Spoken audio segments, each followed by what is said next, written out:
Okey, iaitu kita dah sambung daripada sebab-sebab pembentukan Malaysia. Apa sebab dibentuk Malaysia? Okey. Jadi kita lihat di sini terdapat beberapa sebab pembentukan Malaysia ni. Antaranya termasuklah untuk menjamin keselamatan negara. Itu satu. Kemudian juga mencapai keseimbangan kaum. Itu yang kedua. Kemudian mempercepat kemerdekaan. Itu yang ketiga. Dan juga membangunkan sosioekonomi. Itu yang keempat. Okey, so ada empat lah. Ada empat sebab ataupun idea pembentukan Malaysia dan sebabnya. Okey, kita tengok satu-satu. Okey, apakah sebab-sebab pembentukan Malaysia? Yang pertama, apa sebab pembentukan Malaysia? Sebab nak menjamin keselamatan negara. Bermakna untuk keselamatan negara. Kenapa ya? Okey, kerana kita tahu bahawa Singapura menghadapi ancaman komunis yang boleh menggugat keselamatan persekutuan tanah Melayu. Komunis ya. Selain Singapura, Sarawak juga turut berhadapan dengan ancaman komunis. Okey, baik. Sebelum cikgu meneruskan, kamu semua faham tak sebenarnya apa yang berlaku? Faham ke tak faham? Kalau tak faham, bagi tahu. Tak faham? Tak Apa faham. soalan je? Faham tak apa sebenarnya yang berlaku tentang keselamatan negara apa semua? Faham ke? Tak faham kan? Tak sangat. Tak sangat kan? Okey, baik. Cikgu bagi tahu. Okay, tengok saya. Bismillahirrahmanirrahim.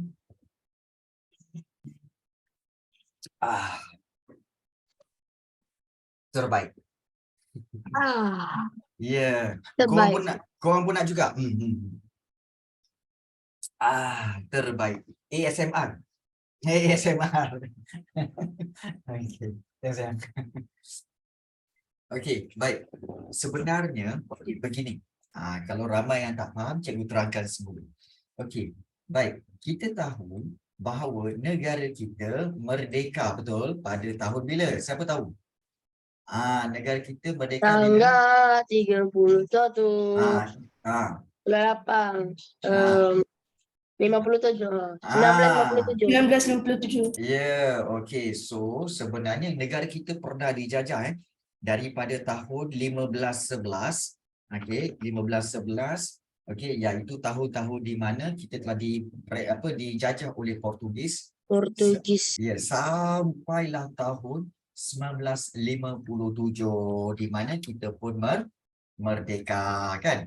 Baik, tetapi 1957 ni sebenarnya merdeka ini siapa yang merdeka? Yang merdeka ialah tanah Melayu. Tanah Melayu ni yang mana cikgu? Iaitu yang semenanjung Malaysia sahaja. Semenanjung Malaysia sahaja yang merdeka. Sabah Sarawak belum lagi.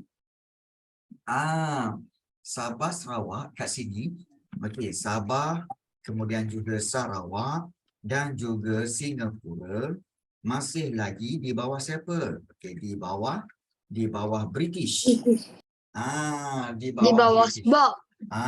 Di bawah British. Jadi, apabila Tunku Abdul Rahman kata, kita kena bergabung ni untuk merdeka ni. Jadi sebab itu pada tahun 19 dah terdapat usaha-usaha pada tahun 1963, maka dekat sinilah barulah tanah Melayu yang dah merdeka, kita kata dah merdeka kan, dah merdeka, akan digabungkan dengan Sabah, kemudian juga Sarawak dan juga digabungkan dengan Singapura. Singapura. Yang mana kita tahu bahawa Sabah dengan Sarawak ini belum merdeka. Belum merdeka lagi. Begitu juga Singapura pun belum merdeka. Belum merdeka. Jadi kita tahu bahawa kalau katakan semua negeri ini bergabung dengan tanah Melayu, maka seluruhnya akan merdeka dan akan menjadi apa? Akan menjadi Malaysia. Maknanya Malaysia yang merdeka. Faham tak? Sekarang faham kan? Jadi ini yang kita kata sebagai sebab-sebab kenapa kenapa ditubuhkan, kenapa digabungkan tanah Melayu, Sabah, Sarawak yang belum merdeka, Singapura pun belum merdeka, gabung dengan tanah Melayu yang dah merdeka, jadi akan bentuk Malaysia, iaitu Malaysia yang merdeka. Jadi inilah berlaku pada tahun 1963. Masa 1957 hanya tanah Melayu sahaja yang merdeka. Sabah, Sarawak, Singapura belum merdeka. Jadi kita nampak, okey, macam tu. Faham. Sekarang kita tahu. Tapi kita nak tanya, kenapa Sabah, Sarawak dengan Singapura ni dia mesti nak bergabung dengan tanah Melayu? Dia tak boleh merdeka sendiri ke? Pertanyaan. Sabah, Sarawak, Singapura ni, dia tak boleh merdeka sendiri ke? Kenapa dia mesti nak bergabung dengan tanah Melayu jadi Malaysia? Dia merdeka. Okey. Sebab itu kita nak tahu kenapa dia mesti bergabung. Jadi antara sebab nak bergabung itu adalah seperti berikut. Iaitu sebab nak bergabung. Korang salin Tak dah, ya Allah, hai. Anak-anak murid cikgu ni rajin betul. Okey, terharu cikgu. Korang kalau salin-salin ni memang korang ni memang kata apa, pelajar yang terbaik lah. Korang lagi cikgu. Nak salin lagi nak salin juga. Okey, nak salin-salin lah kan. Ini bukan untuk keluar nota tapi ini untuk kefahaman. Supaya kamu nampak, okey, cikgu susun mengikut tahun. 15-11 ni apa cikgu? 15-11 lah. Permulaan penjajahan. Okey, maknanya bermulalah. Bermula kita kata negara dijajah oleh Portugis, kemudian Belanda, kemudian British, kemudian Jepun. 1957 barulah kita merdeka. Tapi merdeka tanah Melayu je. Sabah, Sarawak, Singapura belum merdeka. Jadi 1963 tanah Melayu pun digabungkan dengan Sabah dan Sarawak supaya supaya kita semua Sabah, Sarawak dan Singapura juga dapat merdeka. Tapi merdeka jadi sebuah negara lah, iaitu negara Malaysia. Malaysia kita sudah berjaya, aman, makmur, bahagia. Malaysia abadi selamanya, berjaya dan berjaya. Itu lagu Malaysia tu. Malaysia berjaya. Pernah dengar? Tak pernah dengar Berbagai kaum sudah berikrar menjunjung cita. Silakan Syafie.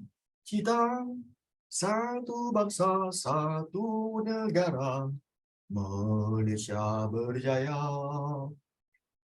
Dari Perlis sampailah ke Sabah. Okey.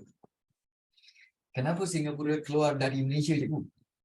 Okey, soalan. Kenapa Singapura keluar dari Malaysia? Okey, banyak sebab.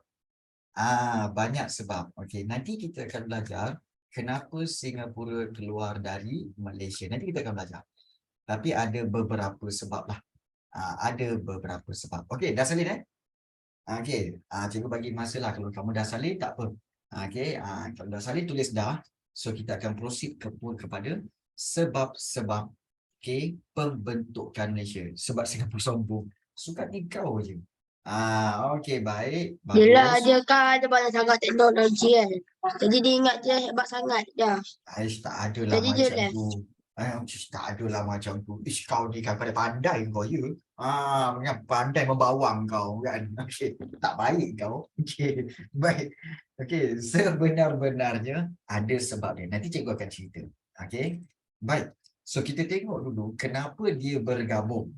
Okey.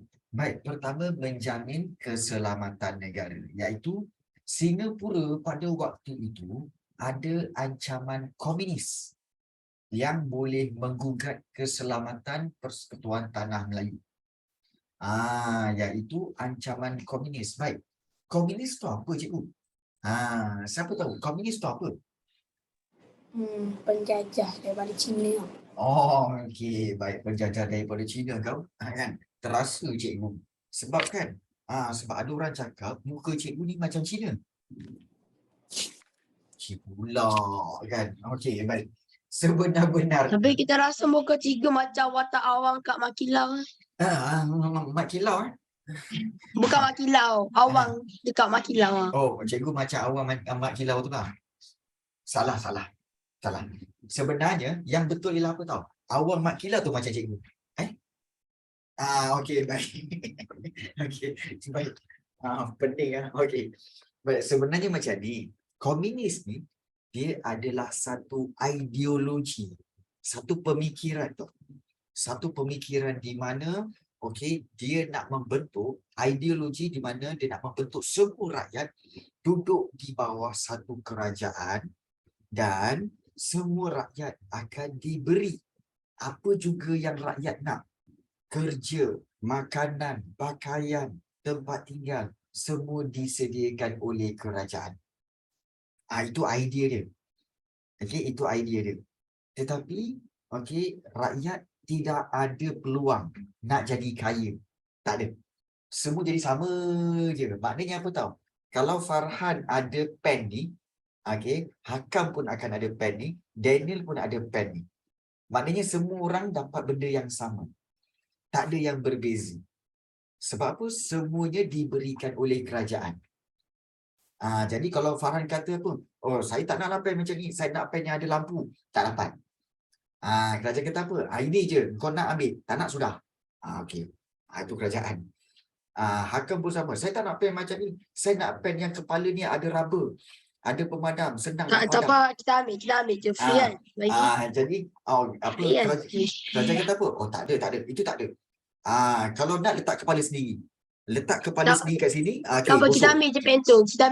Cikgu bagilah. Kemudian Daniel Eman Haris kata apa? Dia nak pen yang berbulu senyum. Macam mana pen berbulu senyum? Pen tu dia ada bulu kat atas dia macam ni. Dia ada pen dia dekat bulu kat atasnya. Dia ada pen dia, ada bulu kat atas ni. Kemudian kan, agak-agak dia boring-boring kan. Dia buat macam ni. So bulu tu gerak-gerak. Lepas tu dia senyum. Jadi hilang stres. Pen berbulu senyum. Jadi so kerajaan kata apa? Oh, tak ada. Sorry, ada pen ni je, ambil. Maknanya apa yang kerajaan bagi semua ambil. Apa yang kamu nak tak ada. Jadi itulah dipanggil kerajaan komunis. Salah satu ciri kerajaan komunis. Saya nak pen yang kerajaan bagi. Ada tak? Ada tak? Ada tak? Tak ada tak? Guano demo ni tak ada pula. Okey, tak ada. Okey. Jadi bermakna ini komunis ini dia sebenarnya melakukan penjajahan ke atas negara kita dengan kekejaman. Menggunakan pensel. Mana guna pensel? Gunakan sebenarnya senjata-senjata. Siapa-siapa yang tak nak ikut dia, dia akan buat apa, cikgu? Kalau siapa yang tak nak ikut dia, dia akan cubit sampai terkencing. Dia akan cubit. Sebab korang bawah umur, cikgu tak bolehlah cerita potong kepala ke, tikam ke kan. Terlalu ganas. Tak boleh keluar dalam Kita tak apa, kita memang ganas sikit. tak boleh keluar dalam filem. Jadi dia akan keluar dalam apa? Dalam bentuk ganas yang remaja. Dia punya kekejaman tu apa? Cubit sampai menangis. Kemudian apa lagi? Iaitu meletakkan bulu ayam di tapak kaki. Meletakkan bulu ayam di tapak kaki. Oh, dia nangis kau. Menangis-nangis. Okey je. Okey. Cubalah letak bulu ayam tapak kaki.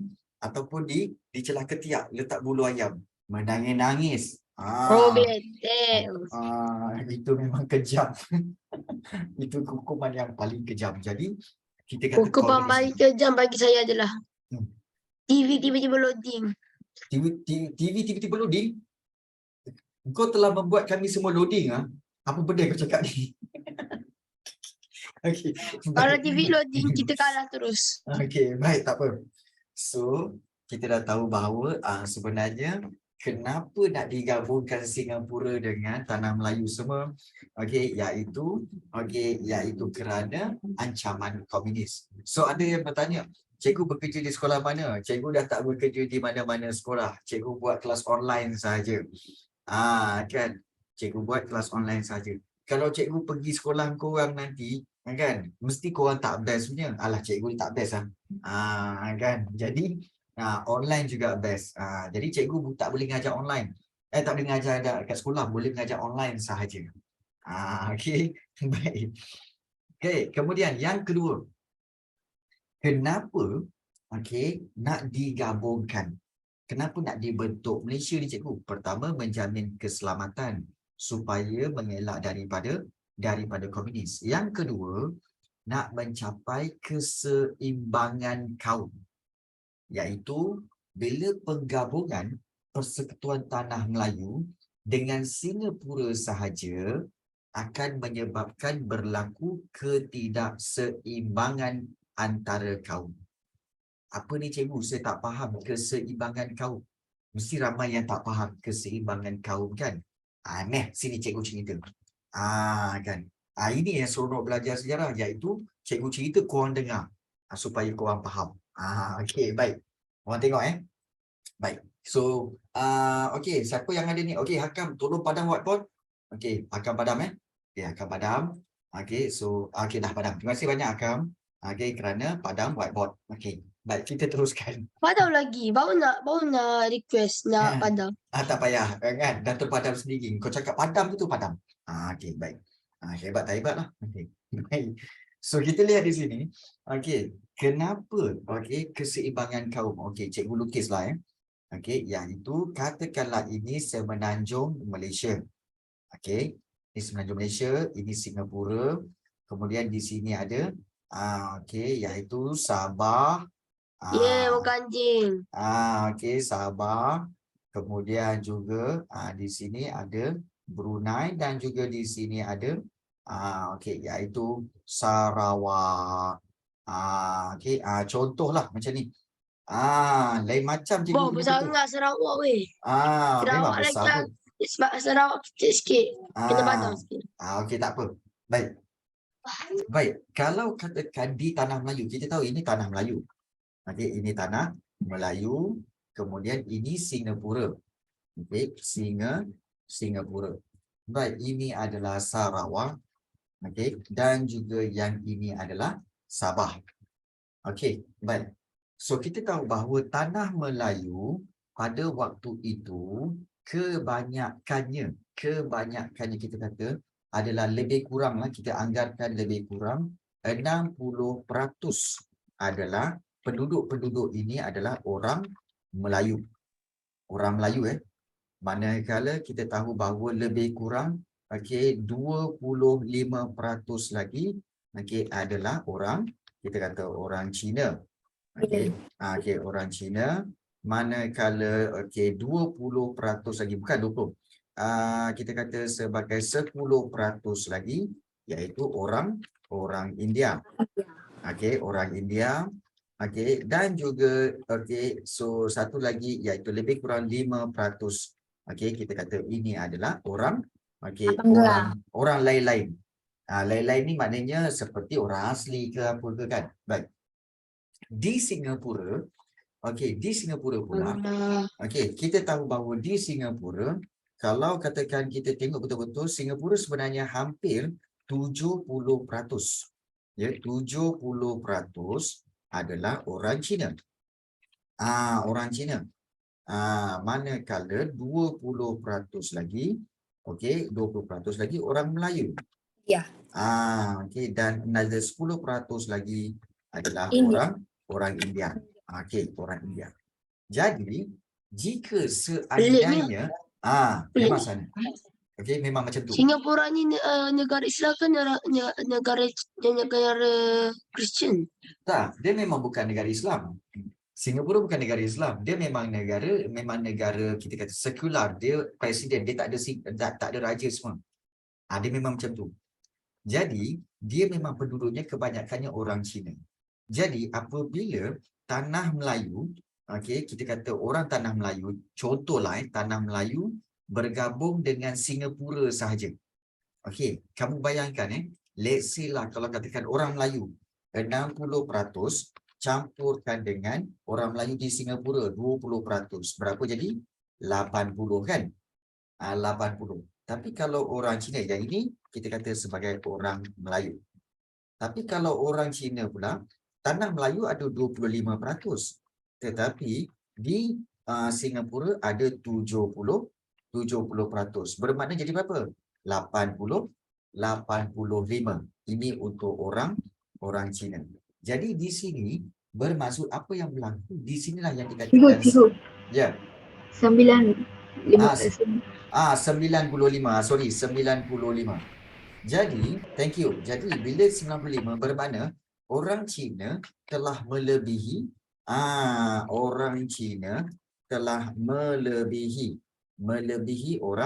orang Melayu. Jadi ini yang dikatakan sebagai ketidakseimbangan kaum. Maknanya apa? Apa ni Singapura banyak Cina? Okey, maknanya janganlah macam tu. Kaum iaitu kaum yang tidak seimbang. Kita kata sebagai bilangan kaum tidak seimbang.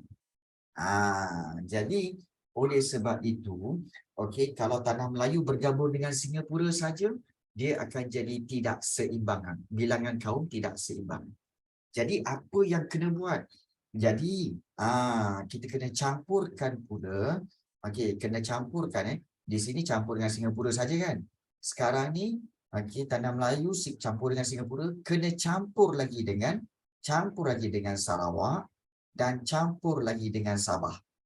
Sebab di Sabah dengan Sarawak lebih ramai orang Melayu, orang Bajau, orang Iban semua. Jadi bila dicampurkan orang tanah Melayu, contoh kita tengok orang Sarawak katakanlah kita kata mostly kita kata sebagai 50% adalah kita kata orang Iban. Kemudian orang orang Kadazan ke bukan? Melanau dan sebagainya. Kemudian 20% adalah orang Melayu, dan juga kita kata sebagai 10% lagi adalah orang Cina.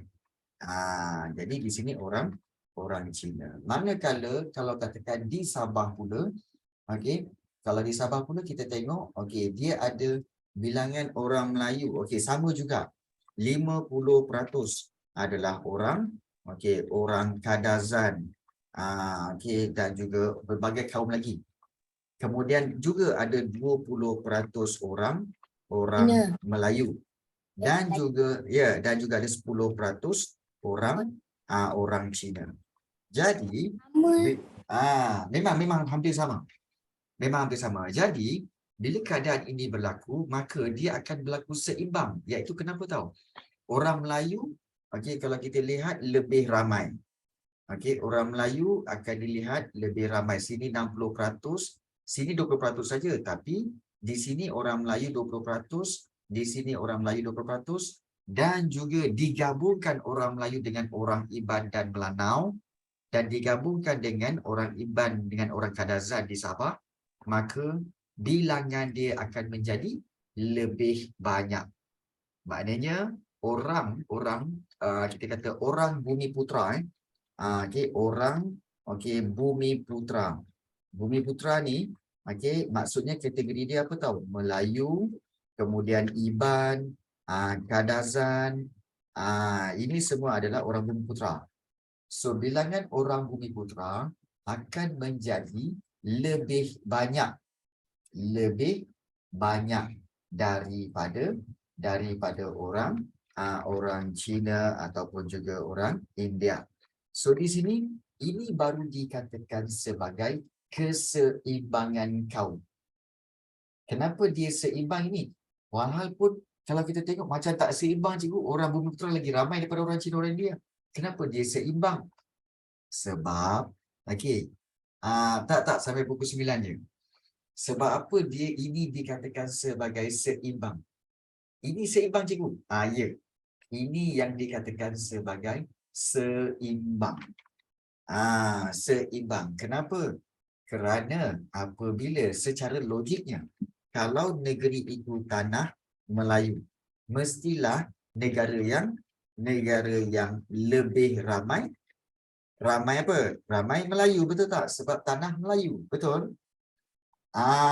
Maknanya di sini kalau katakan Malaysia, okay, tanah Melayu, okay, mestilah lebih ramai orang Melayu. Barulah dikatakan seimbang. Contoh, kalau katakan kamu pergi negara China, rupa-rupanya kat sana China, okey, tak ramai, yang ramai Melayu. Patutkah nama negara itu negara China? Tak patut kan? Kamu pergi negara India, tengok-tengok kan, negara India ni, okey, ramainya orang Cina. Orang India tak ramai. Patutkah nama negara itu negara India? Memang tak patut. Macam itulah juga. Kalau negara tanah Melayu, mestilah lebih ramai orang Melayu. Barulah dia wajar. Itu maksud dia. Kan? Macam kalau kita katakan rumah hakam.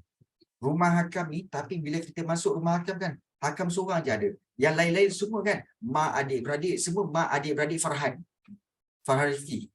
Orang akan tanya, ini rumah hakam ke rumah Farhan? Kan? Hakam seorang aja. Tapi adik-beradik Farhan, mak Farhan semua ada dekat sini. Ni rumah siapa? You see? Sebab keluarga lain pergi beli barang. Kod. Kod. Itu semua alasan. Alasan semua tu. Bukan kod. Memang 100%. Mak kita pergi beli barang. Baik. Okey. Jadi itu yang dikatakan keseimbangan kaum. Maknanya, kalau bergabung je Persekutuan Melayu dengan Singapura saja, akan menyebabkan berlaku ketidakseimbangan antara kaum. Jadi, perlu digabungkan semuanya. Sahabat-sahabat, supaya berlaku keseimbangan kaum. Baik. Yang ketiga. Ni kalau kita lihat Okey, kalau kita lihat penggabungan Persekutuan Tanah Melayu dengan Sarawak, Sabah dan Brunei. Nampak sini penggabungan Tanah Melayu dengan Sabah, Sarawak dan Brunei akan menjadikan bilangan penduduk seimbang antara kaum. Itu kalau kita lihat. Okey, baik. So itu dua sebab. Dan sebab yang ketiga, mempercepat kemerdekaan. Mempercepat kemerdekaan. Pembentukan Malaysia mampu mempercepat kemerdekaan Sarawak, Sabah, Singapura dan Brunei. Dan perkara ini memerlukan permuafakatan dan sokongan daripada semua pihak. Kalau kita lihat, okey, kenapa dia boleh mempercepatkan cikgu? Let's say lah. Okey, katakanlah cikgu ni British. Cikgu British. Baik. Hakam ni ibaratkan tanah Melayu. Hakam ni ibarat tanah Melayu, dia dah merdeka. Tapi Daniel Emil Faris belum lagi. Farhan Rifki belum merdeka lagi. Syafin pun belum, Irman pun belum. Baik. Bila, okey, katakanlah Daniel, datang jumpa cikgu. Cikgu, saya pun nak merdeka lah. Nanti. Farhan Rifki pun datang. Cikgu, saya pun nak merdeka lah. Nanti. Syafin pun kata, cikgu, saya pun nak merdeka. Nanti. Kemudian Irman pun kata, cikgu, saya pun nak merdeka. Seorang-seorang datang jumpa cikgu. Bila seorang-seorang datang jumpa cikgu kan, cikgu cakap, okey, hakam ni dia dah merdeka dah. Kan, yang lain pun nak merdeka. Jadi, bila katakan, okey, Daniel Emil Faris pun datang, cikgu, saya nak merdeka dulu, cikgu. Okeylah. Mari sini. Cikgu pun buat perancangan. Okey, kamu akan merdeka sekian. Okey, Farhan pula datang. Cikgu, saya nak merdeka. Nanti dulu. Kita merdekakan Daniel dulu. Kau tunggu turn. Okey. Kemudian Syafin pula datang. Cikgu, saya pun nak merdeka. Sabar. Kau ikut barisan. Okey. Kau selepas Farhan kan. Daniel dulu. Cikgu tengah uruskan Daniel untuk merdekakan Daniel.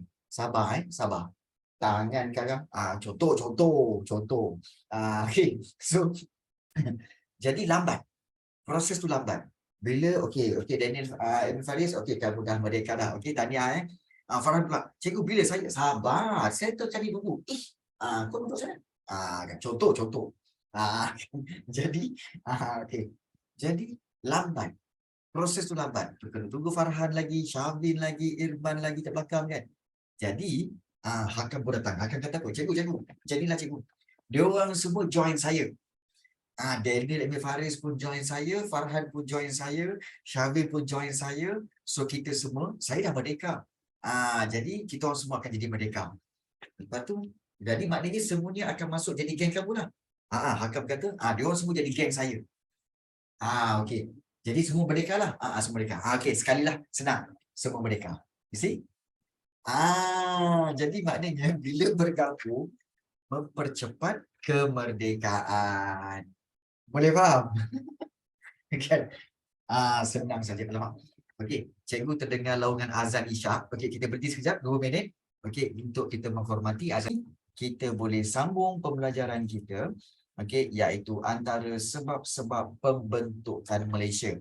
Iaitu antara sebabnya ialah untuk mempercepat kemerdekaan. Jadi kita dah tengok tadi, so ada 3 iaitu sebab-sebab pembentukan Malaysia. Yang pertama, untuk menjamin keselamatan negara daripada ancaman komunis. Yang kedua, untuk mencapai keseimbangan kaum, supaya keseimbangan kaum itu dapat dicapai. Dan yang ketiga, iaitu untuk mempercepatkan kemerdekaan.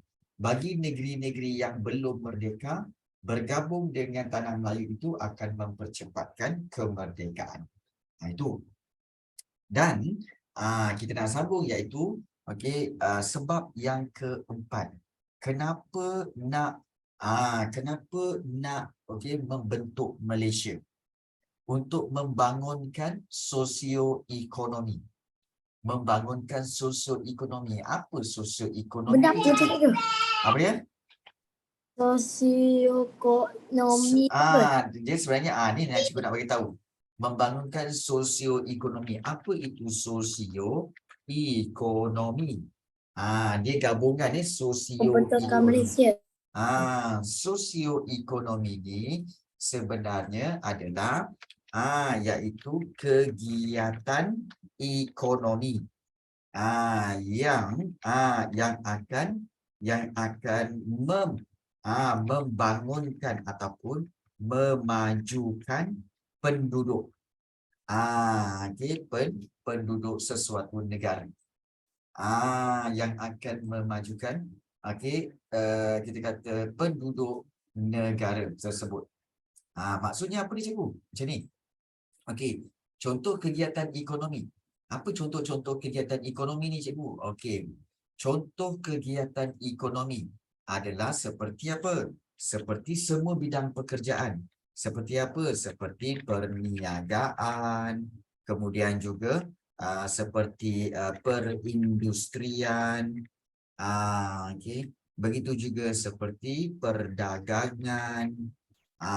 Jadi ini semua kegiatan ekonomi. Apa dimaksudkan kegiatan ekonomi cikgu sebenarnya?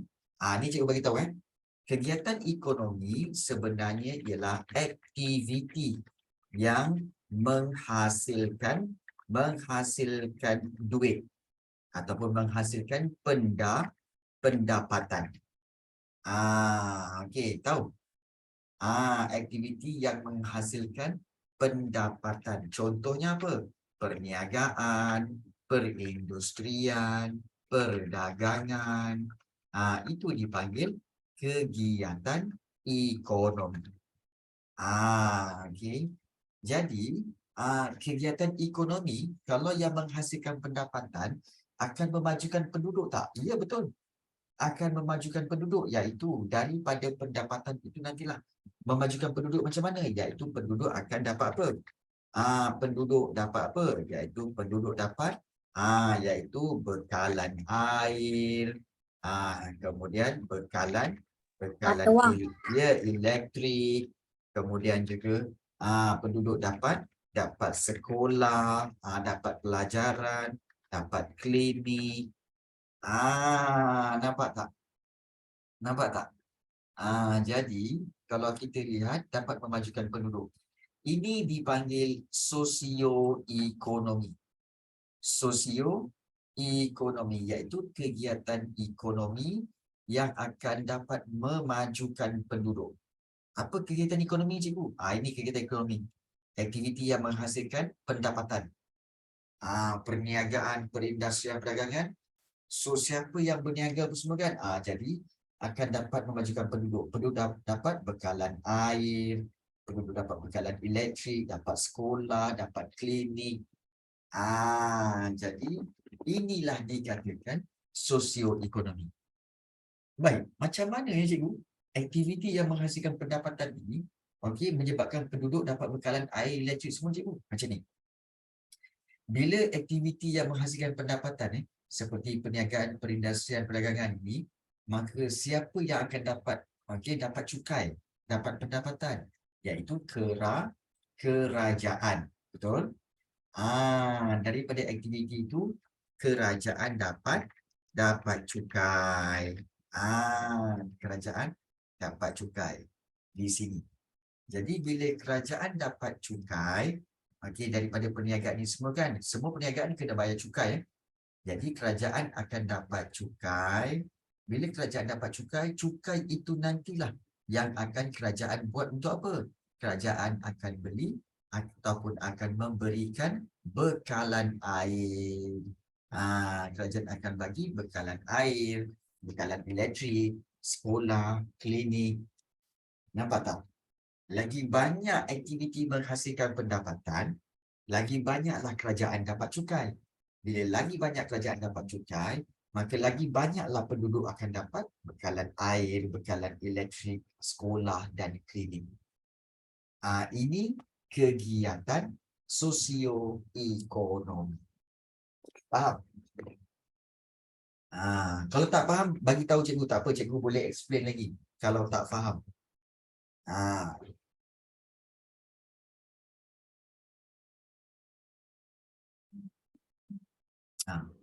Pahal ke dok pahal ni?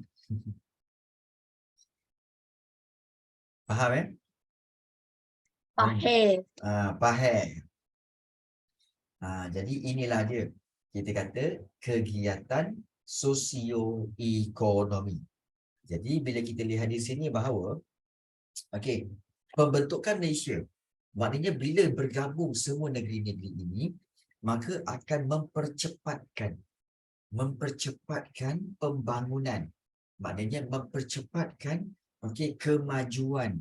Maknanya infrastruktur, maknanya kemajuan kemudahan asas, kemajuan bekalan air, bekalan elektrik akan lebih maju.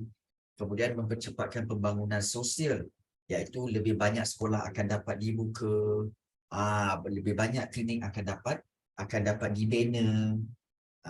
Kemudian dari sudut ekonomi, akan banyaklah kilang-kilang, syarikat-syarikat yang akan membuka perniagaan lagi banyak. Jadi bila bergabung ni, membentuk Malaysia akan mempercepatkan semua ni. Mempercepatkan kemajuan untuk para penduduk. Maknanya bekalan air akan dapat cepat, bekalan air ataupun elektrik akan lebih kita kata cepat dibekalkan. Sekolah-sekolah akan dapat dibina dengan lebih cepat, klinik-klinik semua. Jadi ini yang dikatakan pembentukan Malaysia akan mempercepatkan semua. Mempercepatkan semua ini. Jadi bila mempercepatkan semua ini, penggabungan ini akan meningkatkan taraf hidup rakyat. Mempercepatkan dia. Bila mempercepatkan ini, bila katakanlah bila semuanya dipercepatkan, orang Sabah, Sarawak semua kan dapatlah klinik, dapat sekolah, kemudian dapat juga pelbagai lagi kan. Jadi mereka akan hidup dalam keadaan apa? Lebih sihat. Bila dapat klinik, dapat hospital, mereka akan jadi lebih sihat. Bila dapat sekolah, mereka akan lebih pandai. Bila lebih pandai, lebih sihat, maknanya apa? Taraf hidup mereka akan lebih meningkat. Apa taraf hidup? Maknanya kesihatan pun lebih baik, Okey, pendidikan maknanya kebijaksanaan pun lebih bagus. Dan juga kalau mereka ada kegiatan ekonomi banyak, mereka bekerja lebih kan, dapat duit lebih, boleh sambung Astro. Boleh pasang Astro kau. Boleh pasang mangkuk ayun dekat bumbung rumah tu. Boleh pasang mangkuk ayun. Sebelum ni kita tak pasang mangkuk ayun. Kita tengok TV1, TV2, TV3, RTM je. Kan? Tapi sebab masa tu kita tak ada duit. Tapi bila kita banyak kegiatan ekonomi, kita berniaga, dapat duit kan? Oh, kan? Kemudian abah kamu balik. Hari ni abah nak pasang mangkuk ayun dekat atas bumbung. Korang jangan kacau. Abah, habislah. Kalau abah pasang mangkuk ayun kat atas bumbung, mak nak masak pakai apa? Mak kau nak masak pakai apa? Habis tu mangkuk ayun mak, abah nak pasang dekat atas bumbung, nak pasang Astro. Bukan mangkuk ayun tu pandai. Mangkuk ayun. Okey. Mangkuk ayun, mangkuk Astro tu nak dipasang supaya kamu dapat TV yang lebih baik. Kan. Kemudian bila dah ada duit sikit, abah kamu pun masukkan channel yang HD kau. Ada HD. Bila pasang HD, TV pula TV HD. Itu yang sampai bila tengok HD kan. Bila tengok TV dekat-dekat kan. Lubang hidung Hakam pun nampak. Dengan bulu-bulu pun nampak. Dahsyat TV HD ni. Nampak? Jadi, macam cikgu. Jadi, inilah kita kata sebagai taraf hidup rakyat meningkat. Dulu tengok TV, biasa-biasa je. Sekarang tengok TV HD. Itu dipanggil taraf hidup rakyat meningkat. Maksudnya, kalau gabungkan Malaysia, semua negeri gabung jadi Malaysia, akan meningkatkan taraf hidup rakyat. Jadi, kesimpulannya itulah yang kita nak cerita, iaitu apa? Ada 4 sebab kenapa dibentuk Malaysia. Iaitu untuk menjamin keselamatan negara. Kemudian kedua, untuk mencapai keseimbangan kaum. Yang ketiga, iaitu untuk mempercepatkan kemerdekaan. Dan yang keempat, untuk membangunkan sosioekonomi semua negeri-negeri yang terlibat dan yang bergabung itu. Jadi, itulah dia 4 idea sebab-sebab pembentukan Malaysia. Baik. Ada soalan nak tanya tak? Okey.